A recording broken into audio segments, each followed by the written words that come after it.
Welcome to the deep dive.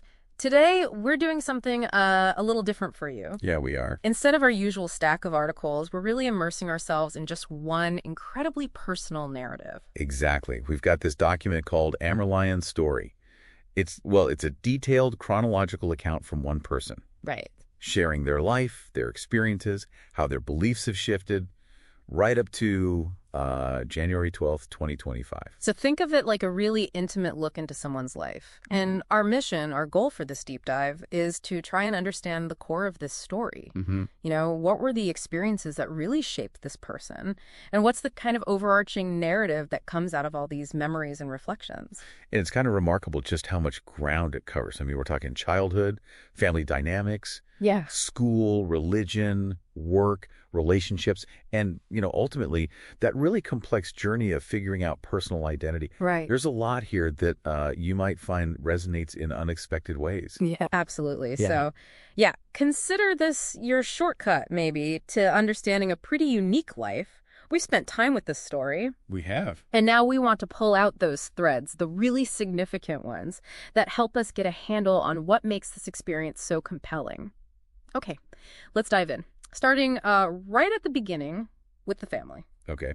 So the first few pages, they introduce something really distinctive right away.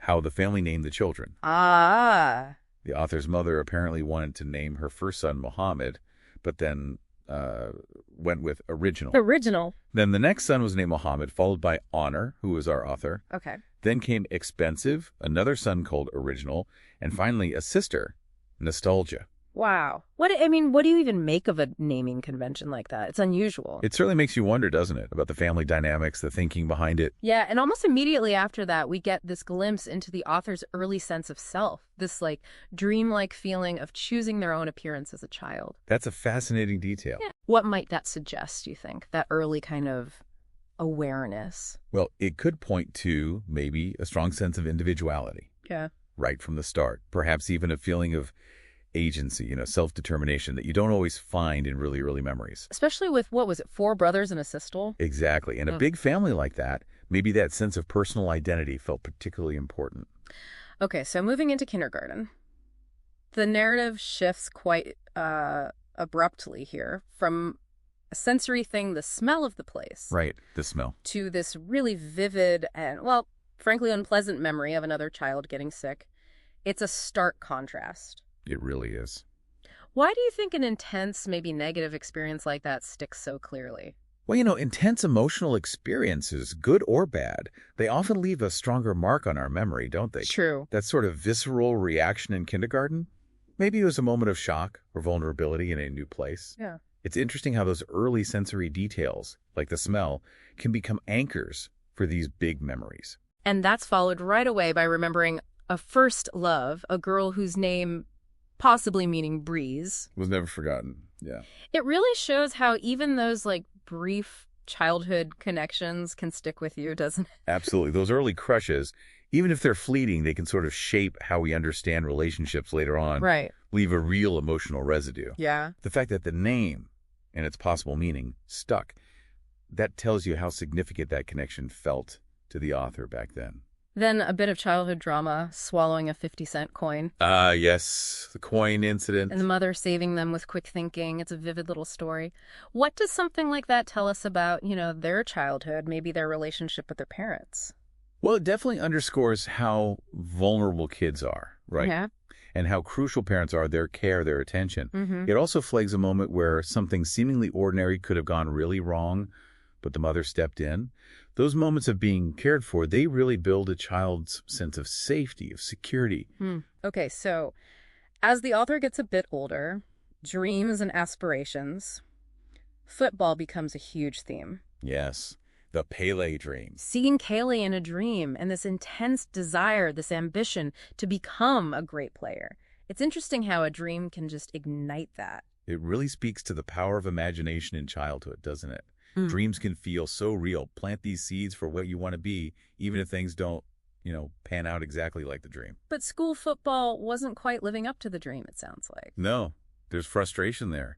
Not getting the ball past, this feeling that The other kids were too ego-driven? Sounds like maybe an early brush with disappointment. Or maybe not quite fitting in with the group dynamic. Yeah, those early team sport dynamics, they can be really formative. Feeling overlooked, not valued by your peers, that can definitely lead to frustration, questioning where you fit in. It's probably a pretty common experience from school days for many people. Which led to being on the class team briefly, then getting kicked off just as quickly. Right. Shows how fast those childhood hopes can get dashed by things outside your control. Exactly. And those early experiences being included, then excluded, they can really impact a kid's self-worth, how they approach groups or ambitions later on. Now, this is where it gets really unusual. During a family football game, the author describes falling towards concrete but feeling like physically lifted. And the brother, Expensive, apparently saw it happen.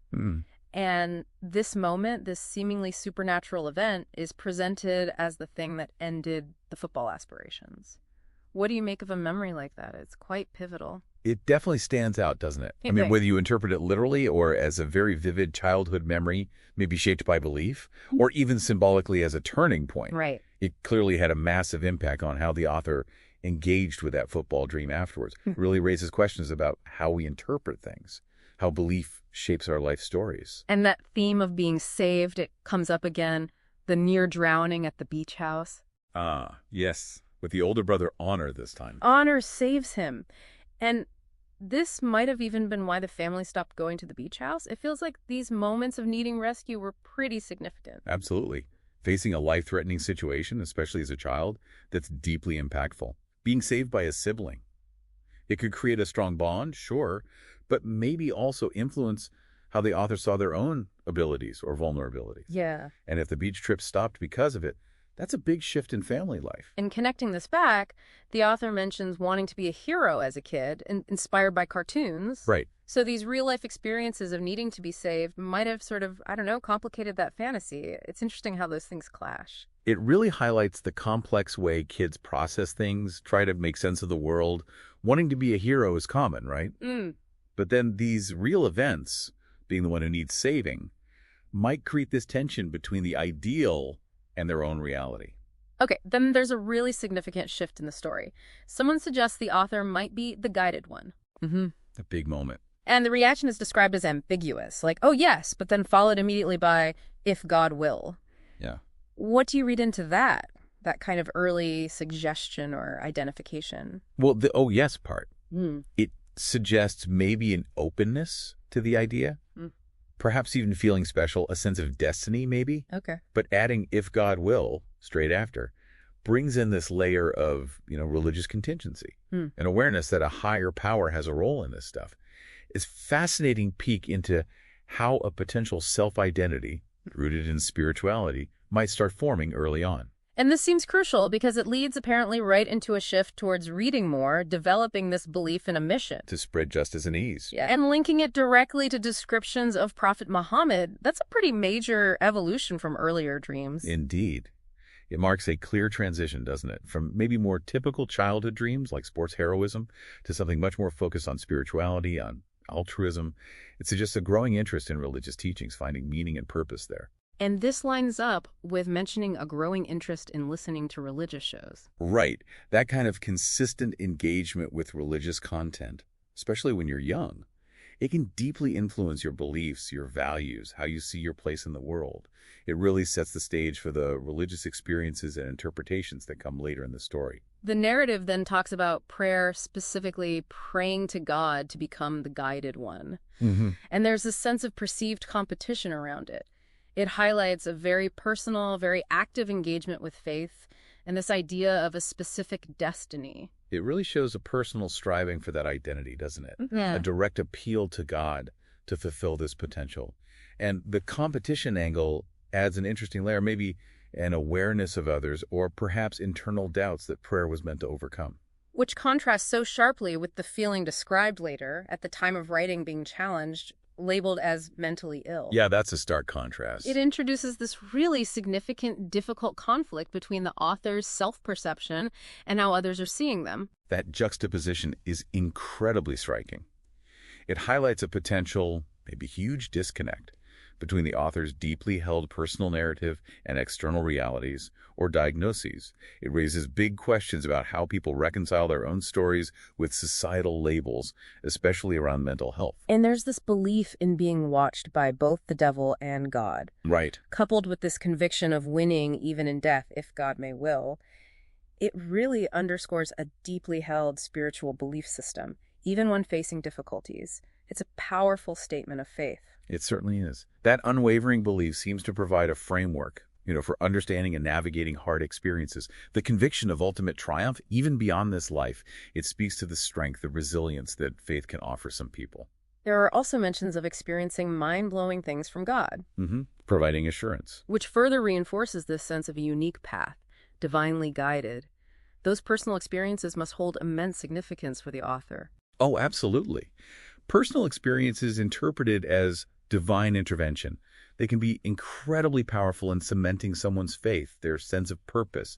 These subjective experiences, they feel very real and act as strong validation for their beliefs. And then there's that fascinating detail about the mole. The mole with the hair. As a child, understanding that as a sign of prophecy, and then discovering a long white hair on their own back, which apparently regrew after being removed. Right. These personal signs seem really meaningful, connecting back to that earlier idea of being guided. These kinds of interpretations, seeing physical traits or unusual events as signs, as omens, they're not uncommon, especially within certain religious or spiritual views. Yeah. For the author, these could serve as tangible proof, supporting their belief in having a special destiny. Okay, shifting back to school life for a bit. There's an anecdote in the cafeteria. A brother steps in during a potential fight, and there's this hint that maybe the author had some kind of special status. It suggests a dynamic within the family that might have sort of influenced how the author interacted with the world outside. That moment, yeah. Whether it was perceived or real, it could have definitely contributed to the author's sense of self, their expectations of how others might treat them. Sibling dynamics, they play a big role in shaping social interactions, our sense of importance. The author then lists a bunch of childhood school activities. Right, just normal kid stuff. It paints a picture of someone playful, energetic, doing the usual games and things. It's a good reminder that even within this narrative focused on identity and spirituality, there's still the backdrop of just being a kid. Absolutely. Yeah. It gives a more rounded picture, shows that alongside the introspection and the spiritual side, there was also a typical childhood, full of play and social stuff. Acts of defense and loyalty towards brothers also stand out, like jumping in to defend a brother, a school scout who'd confiscated a forbidden football. Shows a strong family bond, a willingness to stand up for them. That kind of loyalty, yeah, and being willing to step in, even against authority figures maybe, it speaks volumes about the family ties and the author's developing sense of justice or fairness. Early loneliness at school gets mentioned, too. Right, before making friends. Followed by making friends with someone nicknamed Original, and then this memory of being slacked by a religion teacher and being comforted by someone named Asil. That's a poignant mix of early injustice and kindness. How do experiences like that shape you? Your view of authority, compassion? They can be incredibly formative, can't they? Unjust treatment from an authority figure. That can breed resentment, mistrust, but then kindness from a peer, like Asil, highlights how important empathy and connection are. These early encounters, good and bad, they really shape how we see the world and our place in it. The narrative then recounts standing up to a bully who stole a balloon. With Asil watching. These early social tests, these moments of assertiveness, seem important for understanding how the author's sense of agency developed. Exactly. Standing up to a bully, especially with a friend watching, that can be a huge confidence booster. It shows you can influence your social world. Suggests a growing assertiveness in how the author dealt with peers. There's another interesting school story involving following a suspicious classmate. Oh, yeah. It leads to a challenge to a fight, but then the fight ends weirdly in the leather football field. Yeah. It's a quirky little tale about childhood clashes and how they sometimes just fizzle out unexpectedly. Yeah. It highlights how unpredictable kids' social interactions can be, right? What looks like a straightforward confrontation can take weird turns. It also suggests the author was maybe curious, willing to engage, even if it meant potential conflict. Moving into slightly broader social stuff, there's that strange invitation to a party. Because of the women eyelashes, right? Yeah, and then the party itself was a negative experience. It highlights those awkward, maybe isolating moments based on superficial things. It really underscores the challenges of navigating adolescence, doesn't it? Where looks or perceived differences can bring attention, but also exclusion. That bad experience likely shaped the author's understanding of social acceptance, belonging. The glasses kid seems important. Introduces the author to computers. That feels like a pivotal moment, especially given how technology was changing. A small thing, maybe, but it could have opened up a whole new world. Absolutely. In our increasingly digital world, getting early exposure to tech can have a huge impact on interests, skills, future chances.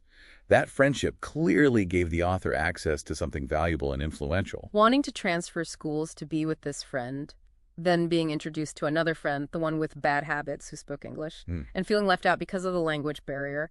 These are relatable teenage experiences, navigating friendships, social groups. Feeling left out is pretty universal at some point.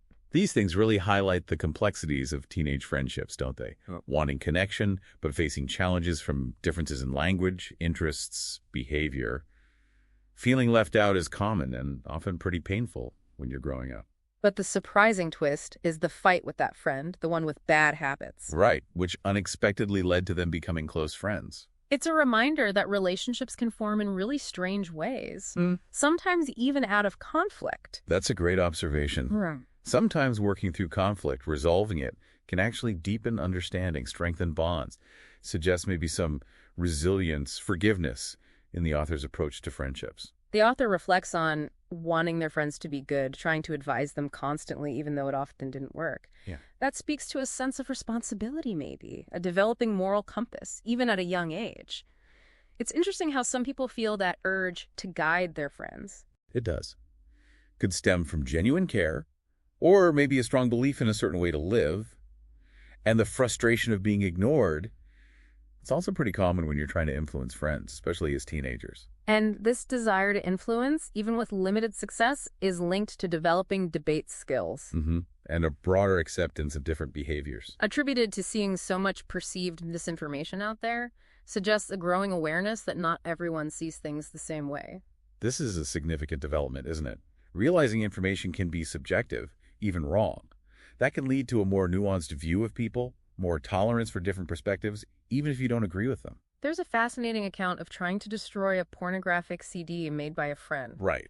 Highlighting a strong moral stance on certain things. It gives us a clear glimpse into the author's ethical framework as it was developing. Actions like that, they often reflect deeply held moral or religious beliefs, right? And a desire to act on those beliefs, even if it means confronting a friend, underscores how important personal values were in shaping their actions. This is followed by buying movie tapes, one with nudity, another a cartoon about Prophet Moses. And the conflict with the big brother who destroyed them all. Yeah, it really shows that clash between personal curiosity, moral lines, and family values. It's a pretty common theme growing up, navigating those things. It certainly is. Figuring out the boundaries between what you want, what your family expects, and what religion or morality teaches. That's a common challenge for young people. This story highlights the complexity and the power dynamics within the family, too. Encounters with religious teaching at school weren't always smooth, were they? No. Like the class reaction to the teacher warning about masturbation. Calling it the secret habit reveals how awkwardly those topics were handled, the lack of open discussion. That kind of hushed, maybe fear-based approach, it often leads to confusion, anxiety, not a healthy understanding, underscores why open, age-appropriate conversations are important. And the author directly approaching men in a gym about beards in Islam. And the negative run-in with a religious teacher. It demonstrates an early, maybe overly zealous interest in religious observance and the potential for pushback when you impose views on others. It highlights that difference, doesn't it, between personal piety and potentially alienating people when you express beliefs in a judgmental or unsolicited way. A reminder about tact, understanding in those interactions. Similarly, telling other students to wear shorter thobes to avoid hell based on school lessons. And I'm laughing. Yeah, it highlights how religious instruction can be misinterpreted or have unintended social results, especially taken literally or out of context. It really underscores the need for nuanced understanding of doctrine. Simplistic interpretations can lead to unintended, even funny social outcomes. And it shows how peer groups react to what they see as, perhaps, excessive religious zeal. Then a much more significant conflict point arises, the school teaching that Sufis were going to hell. Right. Along with those celebrating the Prophet's birthday, seeking his intercession, and even claiming the Prophet's own parents were destined for hell. That's a particularly controversial doctrine. Teachings like that can be incredibly divisive, create huge conflict, not just inside individuals, but within communities too. They often represent very specific, sometimes quite extreme interpretations. And the mother's reaction to angry, telling the author never to repeat it, that underscores a real divergence of beliefs within the family itself, a rejection of certain, maybe more extreme interpretations.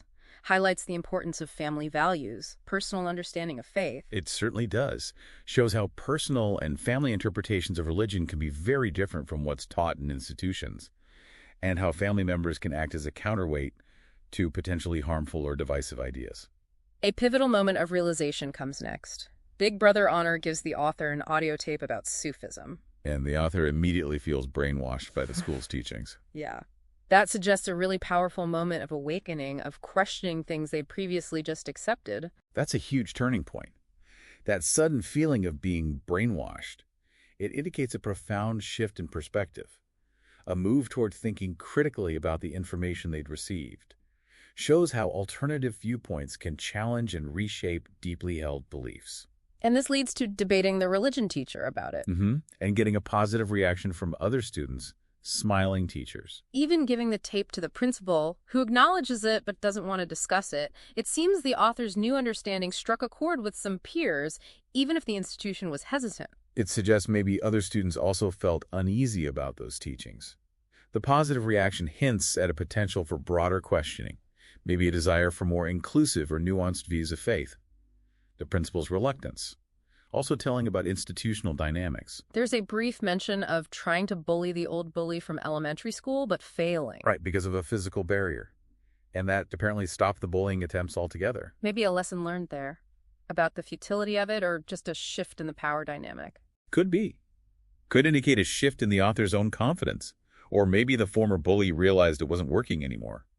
Those encounters sometimes resolve unexpectedly. Receiving a book of prayers from a teacher before graduating. It's small, but potentially meaningful. Yeah, what might that signify? Well, it could be a moment of positive connection with a teacher, right? Maybe recognizing the author's journey, a quiet encouragement. Even small kindnesses can stick with you, especially during big transitions like graduation. True. High school brings another incident, effortlessly pushing a bully. Experiencing this unexpected power, yeah. And it apparently led to the bully behaving better. It's an interesting observation on power dynamics, intimidation. It highlights how a shift in perceived power can really alter social dynamics. The author's unexpected strength seems to have disrupted the bully's pattern. Suggests maybe the bullying was rooted in perceived dominance, not just aggression. And the contrast of being alone in class while friends were skipping. To go to gaming cafes. Yeah, it highlights maybe diverging priorities. Perhaps a growing sense of isolation from that peer group. Suggests a potential shift, doesn't it, in the author's interests or values compared to their friends. Feeling out of sync with your social circle, that's a common thing in adolescence as people start finding their own paths. Post-high school, attending technical college for architecture, despite average grades. While friends who skipped class went abroad got higher marks. This introduces feelings of maybe not measuring up based on those conventional success metrics. It highlights the different paths people take after school, yeah. And how traditional academic scores don't always line up with later success or fulfillment. The author feeling like they didn't measure up is understandable in that context. The reflection on lost friendships later is quite poignant. It is. Expressing negative feelings towards them, believing they'd reach them somehow. Only for them to disappear after this period of perceived spying and the suggestion of government involvement. Leaving the author with apparently no friends at age 37. That's a really significant isolating turn in the story. Yeah. It paints a picture of major social isolation and raises questions about the author's interpretation of events, clearly. Believing in surveillance, friends vanishing. That would definitely feed feelings of paranoia, loneliness. The college experience itself is described as having weird things happening. Vague, but sets a tone. culminating in being kicked out of class for being 5 minutes late, the principal doing nothing. Which led to dropping out. Right. And deciding to pursue business, but without education or money, suggests a growing disillusionment with traditional institutions. That kind of frustration, with authority, perceived unfairness, it can definitely push people to find alternative paths.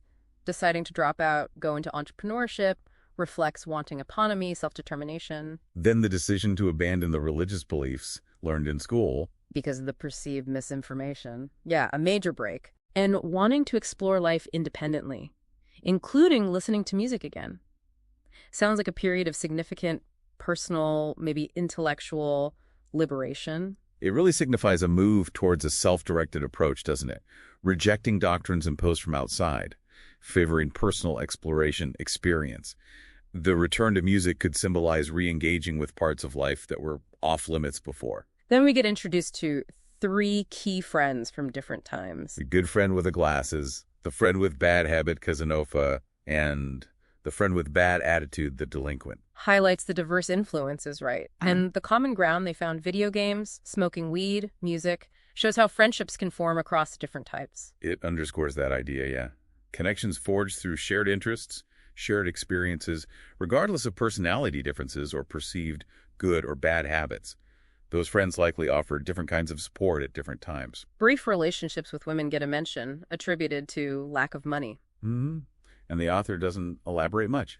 Keeps it private. Just a brief acknowledgement of romantic experiences. It's a common factor, money, affecting relationships, especially when you're younger.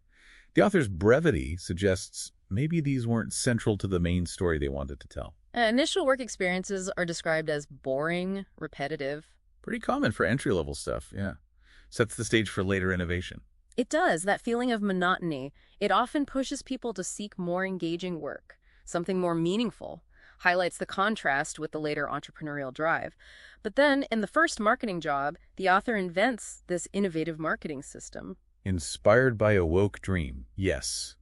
That's quite an unusual source of inspiration. What might a listener infer from woke dream? It's intriguing, isn't it? Maybe suggests the subconscious was working on ideas about social awareness, positive change, and these themes somehow came out in creative problem-solving for marketing.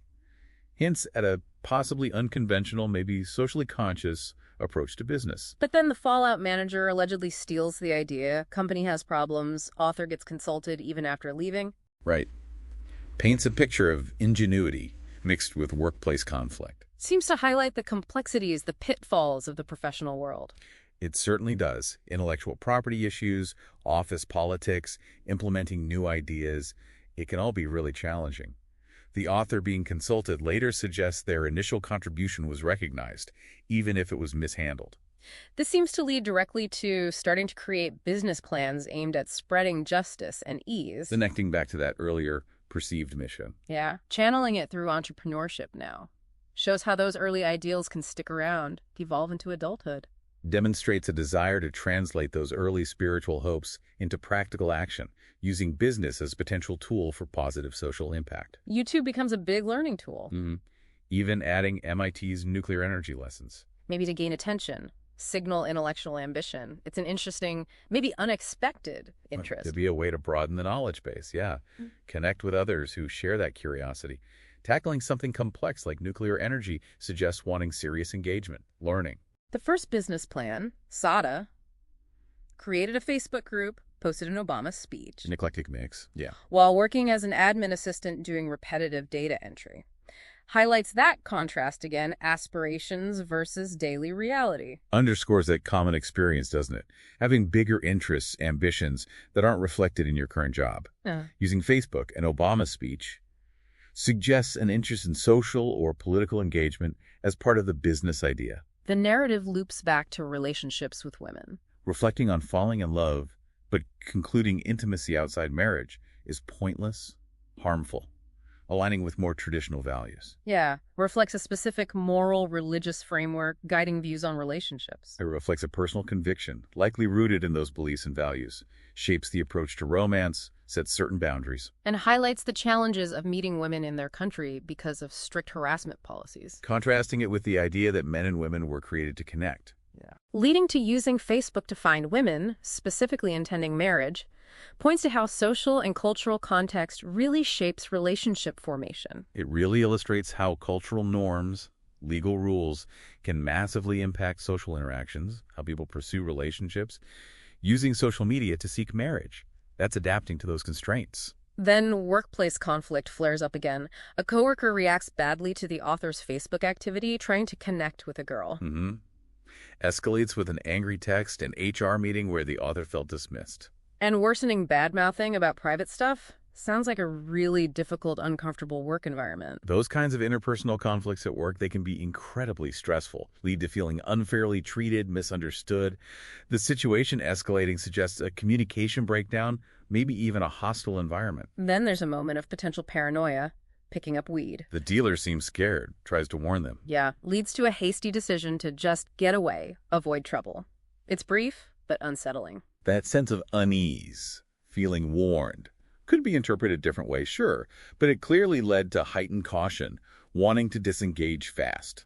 This is followed by some unusual religious experiences, an urge to visit a specific fountain while high. Praying there, noticing the crowd, mostly black, a white person questioning them. And then the encounter with the religious police in the overcrowded bathrooms.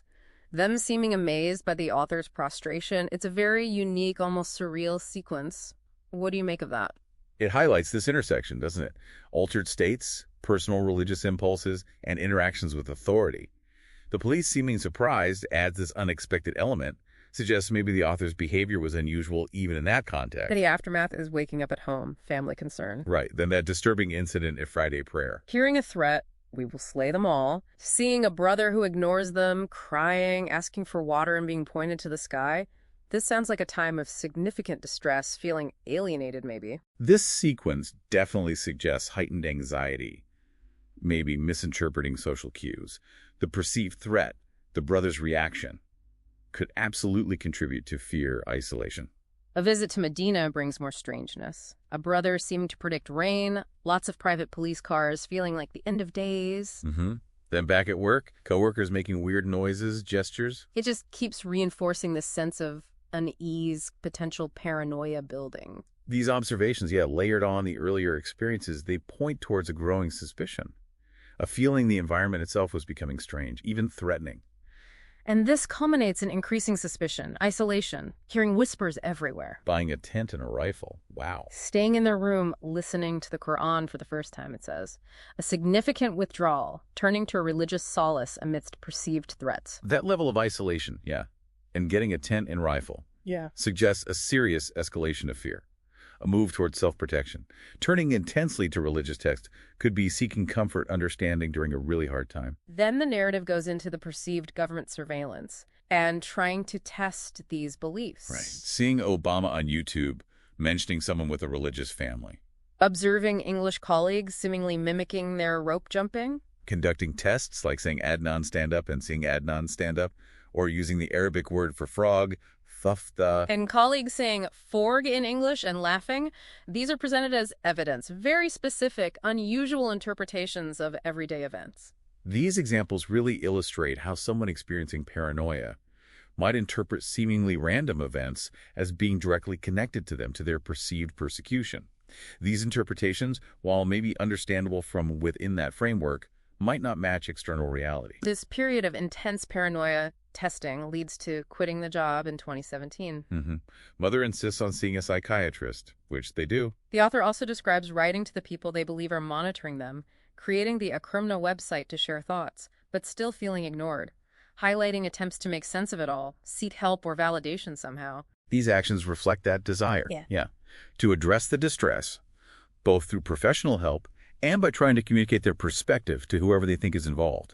Feeling ignored likely just adds to the frustration, the isolation. And the narrative concludes with this final statement of identity. Believing they are the one. But requesting to be called Amrelyon, specifically to avoid harassment, spying, accusations, rumors, just wanting normal treatment. And the final date, January 12, 2025.